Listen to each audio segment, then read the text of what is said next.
Howdy YouTube, Unky Joe here, Unky Joe's Playhouse. I am, to quote a phrase of my UK friends, I am knackered. I have been out working in the yard since, since breakfast. So for me that's about 11 o'clock, to be honest with you. But yeah, I've been working out in the yard today, and I got some other videos coming up on that pretty soon. You get to see what we've done.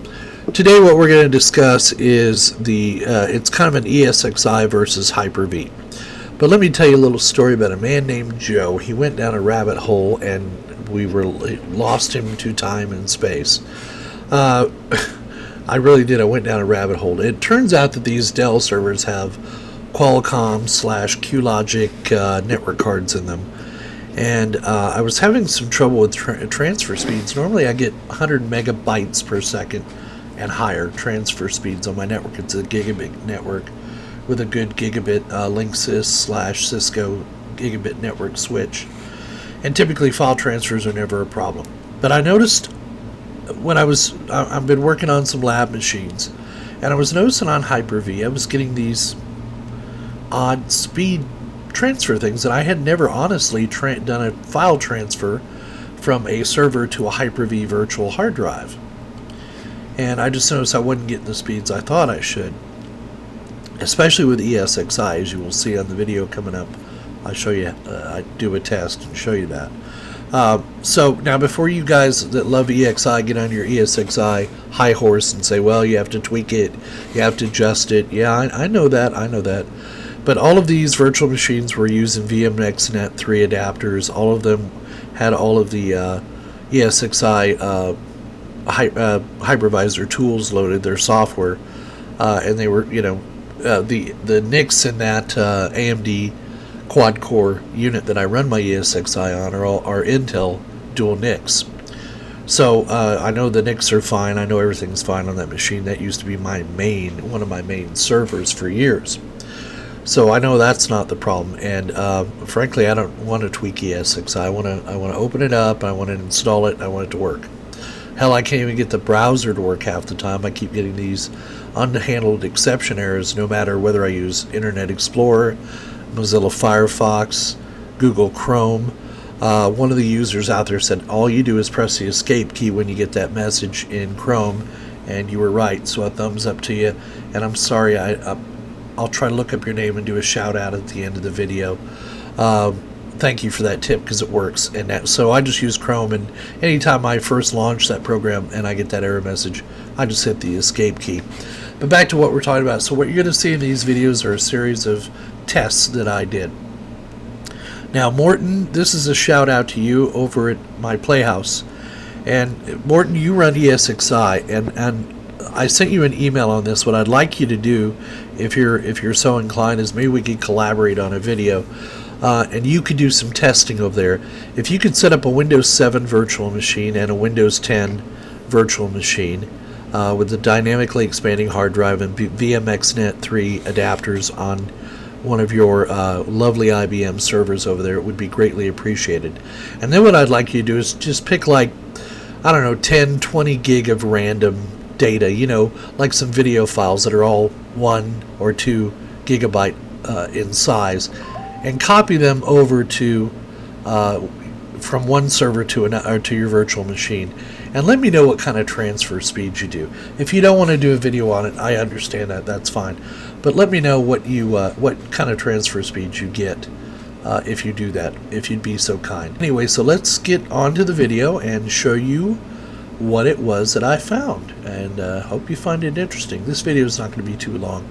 But this is the kind of stuff that drives IT guys absolutely batty. And these are the rabbit holes that Alice can go down when she doesn't want to. So watch this video with extreme caution. And whiskey. Whiskey helps a lot. Bourbon. A good bourbon. Okay, back to the video. Bye-bye. Okay, so let's do this step by step. What we're going to do is we're going to go into a Windows 7 virtual machine running on ESXI, and we're going to do a simple file copy, and we're going to see how that works out. So let me go over to Chrome for a moment, and I'm going to go into Land Sweeper, And if you come down here to the bottom of land sweeper, and you can see I've got a couple of VMware. If you look here, VMware. Both of these are virtual machines running on VMware. And I'm going to start with my Windows 7 Pro 64-bit professional machine first. So let's click on Remote Desktop. Now you're not going to see this appear on your screen. For a moment you're going to see nothing. I'm going to go ahead and log in. And we'll move our windows around. And we are now loaded into the Windows 7 virtual machine. So if we click here on the computer, go to Properties.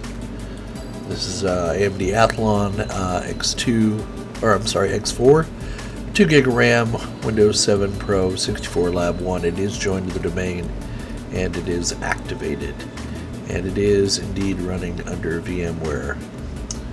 Come to the network adapter, you'll see the VMXNet, you'll see the processors, etc. So what I want to do is see what kind of speeds we get on a simple file copy. So what we're going to do is we're going to go over to our network and we're going to go to our Exponology NAS. Let's go to movies, go to video. Here we go. Let's copy these. I think we'll have enough room to copy these. Copy, and let's come over here and do a paste. Okay. So you see our copy speeds are, they start off at about 80, 90, come down to about 57. So we're going to let this run, and we're going to see how slow our copy is. Now normally when I copy files off of my Exponology NAS, I'm getting speeds of about 100 megabits per second, or megabytes per second, which is equal to about 1 gigabit speed. But as you can see on the VMware machine, now keep in mind on this VMware ESXi machine, I have the VMXNet drivers loaded, I have all the VMware tools loaded, Windows 7 is up to date, and you can see the kind of file copies I'm getting. Now Windows 7 on this on this ESXi machine has got a dynamically expanding hard drive, and you can see here that my copy speeds are not that great. We'll let that go ahead and we'll let it finish up. So we're coming in the home stretch of the copy, and you can see we start out strong, but we never got above about 30 megabytes per second, and that is just kind of annoying, really. It's really slow transfer speed. Alright, so that finished. So now the next thing to do is we're going to try a different virtual machine. And so the next one we're going to try is our Windows 10 virtual machine and see if that file transfer copy is any quicker. So I'll go launch a remote desktop and we'll log in. Let me flip that over there. There you can see we're logging in.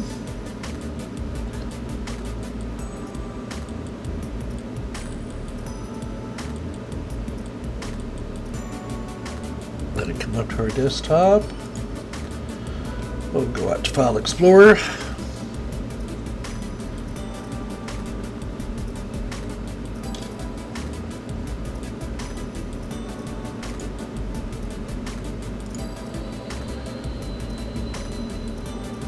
Alright, so let's go out to our Exponology NAS, go to our movies folder, video, and I've got some test video out there to copy, so we'll right click on it, we'll copy, and then we will paste that to our test folder on our local C drive, and let's see what kind of speeds we get. Alright, well, so far so good, better than we did on Windows 7. We start out strong. You see we started at about 80 and then it's coming down to about 60, 70, 80, 70, 80 megabits per second. Coming down to 70. Now these files are pretty equally sized. Now these, the virtual machines I'm testing them on have all been installed, joined to the domain, but may not have all of their updates in. But typically that is not an issue with file transfer speeds. It could be. And keep in mind, Windows 7, I don't have a physical machine to test the file transfer speeds. But even with Windows 10 on a virtual machine, I'm only getting 80 megabytes per second, as opposed to 100 megabytes per second when I do a regular file copy from machine to machine. In fact, after this copy is done, I'll show you what I'm talking about, the kind of speeds I normally get when doing a transfer from server to a workstation, just to show you as a benchmark. And we're down to 50, back up to 60, 70, 80 megabytes per second. Not abysmal, but not what you would expect on a gigabit network. Alright, so let me show you, we're on our Exponology NAS right now, and I'm just going to copy those same files. Now all I'm going to do is copy them from the NAS, and then I'm going to copy them to my local D drive here, just as a test to show you the kind of speeds I get. So that is my normal transfer speed, right around 95, 97 to 100 megabytes per second, and it'll go up as time increases. So that's directly connecting to the Exponology NAS from my NIC card on my Core i5 workstation, going through the gigabit switch and then directly to the Exponology NAS, which is storing these test files. Alright, so let's go over to our Windows 7 virtual machine that is running on our HyperV server. So let's go over there and do a remote desktop.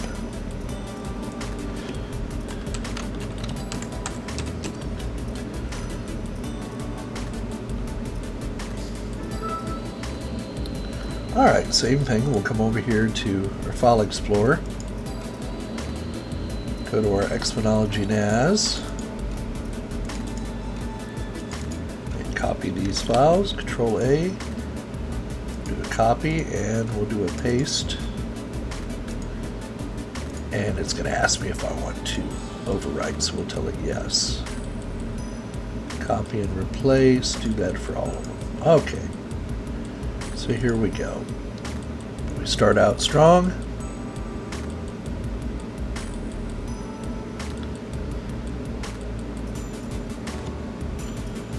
And our speed comes down a bit, just let you see what it is over time. But as you can see, just under Windows 7 on a HyperV virtual machine, we're getting twice the amount of throughput we were getting on a ESXI virtual machine. The proof, as they say, is in the pudding. So when people ask me why I prefer HyperV to ESXI, this is one of the reasons. It just seems to me that HyperV tends to run, their network adapters are a little bit better tuned to work. And I'm not even copying from another Microsoft machine. Keep in mind, I'm copying from my Exponology NAS over to a Windows 7 virtual machine on HyperV, and that's on one of those Dell servers, and it's doing it as fast as it should. Proof's in the pudding. There you go, 100 megabits per second, or megabytes per second. Alright, so let's go to a Windows 10 virtual machine running on Microsoft HyperV. Let's go to Lab 1. That's an enterprise version right here of Windows 10. So you can see Windows 10 Enterprise. So let me remote desktop into that and put in my login credentials.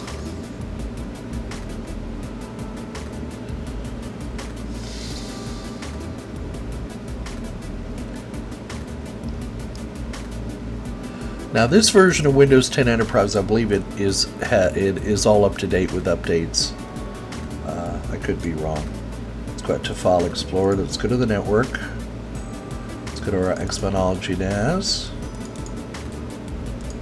Go to the little test folder I created. We'll right click and copy those and come back and write them. Now these are dynamically expanding hard drives on this machine as well. Delete those files first, please. Okay, good. right click and paste. And now let's see what kind of throughput we get. So we're getting about 100 megabits per second. Let that copy. So again, it's kind of an apples and apples comparison. The virtual machines I have on ESXi are on a dynamically expanding hard drive. The hard drives I have on HyperV are dynamically expanding hard drives. And you can see we started off strong. We had a dip in speed there. We got another dip in speed, and we're slowly coming back up. This is on a Windows 10 Enterprise machine. But we are keeping pretty damn close to the 100 megabits per second. It's definitely better than the transfer speeds we were having on the ESXi machine, although it is kind of fluttering on its speed right now. You see it's going down as low as 8.25, 6.95, and then big bang boom, it comes back up to speed. I like to do these little demonstrations when I see these happen with me, so that folks realize when I talk about these things that I'm not crazy. I'm not crazy when I see these. There should be no difference between the file transfer speed on a Windows 7 virtual machine or a Windows 10, you would think, right? Logic would tell you it shouldn't be any different. However, in the real world, when you actually put it into production or you put it into a testing environment, you see all kinds of weird shit happen. So what's causing these Windows 10 units on HyperV to have these speed fluctuations? Don't know. Overall, we're getting pretty darn good throughput when it's reading and writing. And keep in mind, on the other one, on the Windows 7, I was overwriting files. I wasn't creating them new. That might have had something to do with the lack of the wave, or the lack of the transfer speed going up and down, like you're seeing here. Okay, so that was our Windows 10 Enterprise machine. Let's do a different one now. All right, so we have a Windows 10 Pro machine here. It is running on HyperV. It is a virtual machine. So we'll try the Windows 10 Pro machine. Log into it.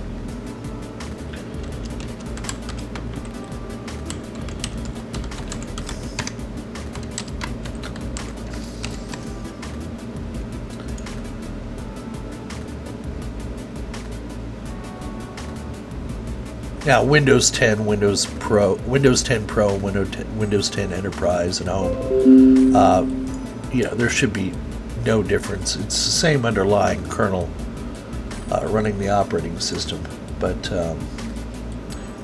what makes it Pro or Enterprise is it's like your models of cars, your LX, your EX, your Touring Edition, that kind of thing, different features. So I'm going to come over here to my little video folder on my Xminology and copy my test files. And we'll go and we'll paste them. Doesn't look like I've done a test on my Windows Pro machine yet because there's no folder. And we'll right click and we'll paste, and we will see what kind of transfer speeds we get. 113, 112. And so it's copying about 7 or 8 gig. And then we see the drop in speed. It's about the same as we were seeing on Enterprise. And we'll try this copy again once we have the files written to the hard drive. And this time we'll tell it to overwrite them. And we'll see if we see these same fluctuations in speed. But I've been working on my lab. I've been doing some testing and copying files and moving stuff around just to see what kind of speeds I was getting. As you know, on my previous video, I was toying around with some iSCSI alternatives, or iSCSI, putting it onto the Xminology NAS and testing that. Because I'm getting ready to do a series of videos on, go back to my lab series of videos where I do my virtual lab and show you how to do group policies and show you the effects of DNS and DHCP in a Windows domain network.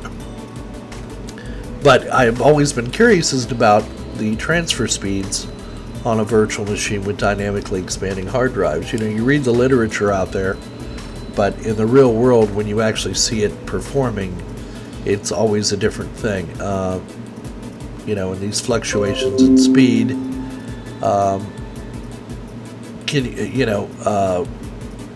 will give you insight as to how the system operates. So we'll let that finish copying. God, I remember that. Kids riding by on their bicycles. God, I remember being that age. Not a care in the world. Well, the only care in the world was where I was going to buy a Coke and candy from. I was going to get the money to make it. So, alright, so we'll let the file finish copying. It's copied now. Now let's go back to the network. Let's do that one more time, and I'm going to do a fresh copy.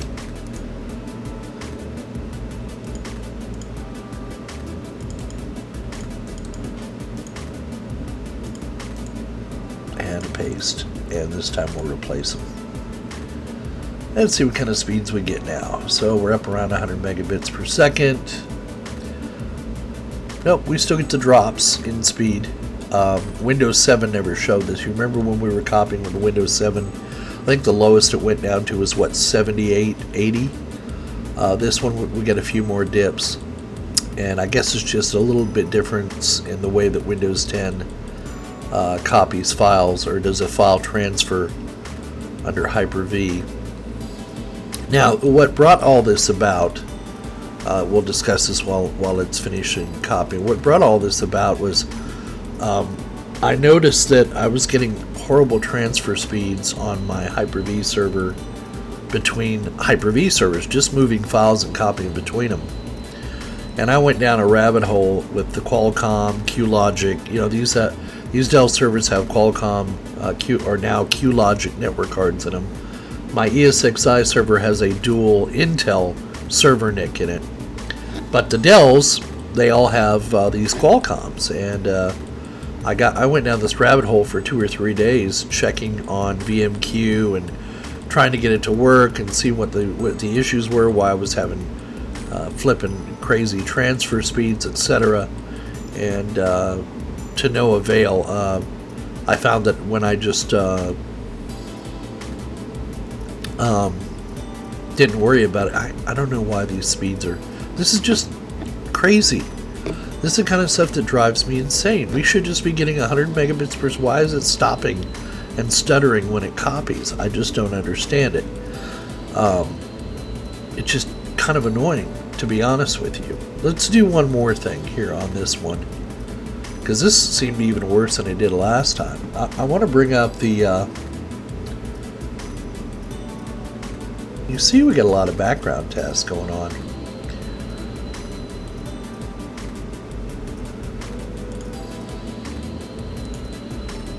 Alright, let's just monitor the Ethernet throughput.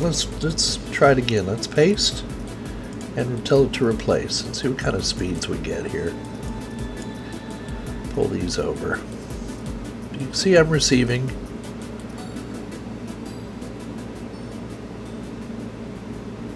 And as soon as, let's watch the speed right here. And when the speed goes down, no, see, it's writing to the hard drive. I thought maybe, and you see this, look, this time, we're not having the same problem we were having before. Up, there it goes. Now, what's different? Now, disk is still saturated. Maybe that's it. The disk is saturating, writing that data. Perhaps that has something to do with it. But it seems to be receiving a constant. No, it just dropped down there, the receive speed. So I don't know whether it's a product of the hard drive writing to the virtual hard drive, or whether it's the Ethernet. I mean, I'm getting good throughput. It's just you know, and look how much work that CPU is doing just to copy files. That's kind of crazy. But there you go. 112, 111, 110. So better than the last one, and it's never the same. In fact, I'll prove it to you. Okay, that one was pretty stable. Remember, the other one was going up and down and up and down and up and down. Let's try it again. Let's just do it again. Proof's in the pudding. And there we go. Start out kind of slow. Speed's coming up. Now we're up at 100 megabits. Now we drop down, and you see it becomes abysmal,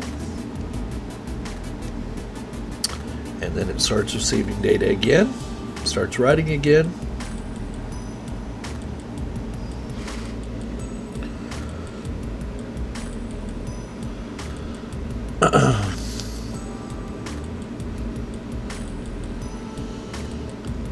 And then it stops. You see our CPU usage has jumped back up to 88% now. Our write speed is dropping, going back up. It's not a function of memory. It's either a function of disk, I/O, or CPU that is the bottleneck, it appears to me anyway.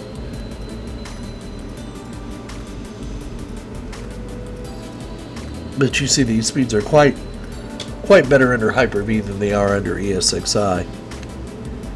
And yeah, I know people are going to chime in and say, well, you haven't tweaked ESXi, you got to go in and do this, and this.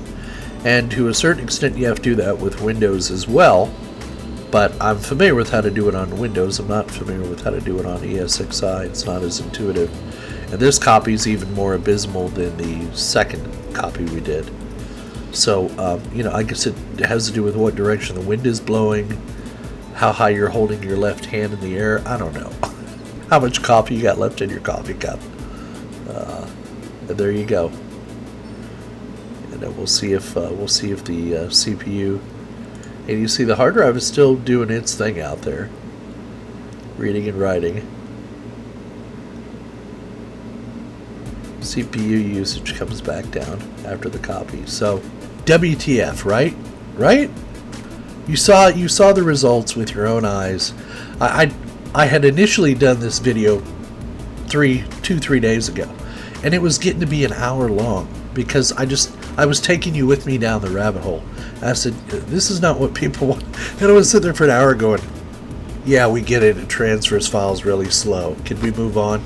So I condensed it into this video. So a day in the life of the IT guy, you could call it. So anyway, we got some more exciting videos coming up for you in the next few days. We're gonna one of these subscribers noted that big black box right behind me, right there, with the camera on top of it, right there. That's a UPS. So we'll be doing a video on that. Then we'll be doing. I'm going to be going back to my lab series, and we're going to start doing videos on best of all group policies, how to do drive mappings, how to turn your firewall on and off, all that kind of stuff, and I'll take you through it, getting my little lab network set up. The other thing we're going to be doing is I was asked by one of my clients to perhaps it was time to upgrade their phone system, their VoIP system, to I think their system is 3 or 4 years old. So I went back to the folks I like to use, which is PBX in a flash, or Incredible PBX, and they have now moved over to 3CX, a phone system that I absolutely love but could not justify the cost of in the past. So we are going to be doing a video on that new 3CX phone system, and if it's how I think, and it's also Windows based, so I get to put it on a Windows server. We're also going to do the Debian version of it. They have an ISO, so we'll do both, and we'll see how they stack up. So that video is coming.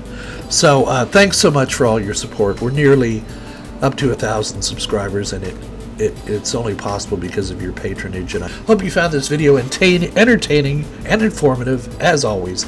If you liked it, give us a thumbs up down below. If you didn't like it, give us a thumbs down, and we don't care either way. It's all good. And leave us your comments, any questions you have. So far I've been able to keep up with the comments and questions, and if I haven't answered your question, shout out to me and let me know.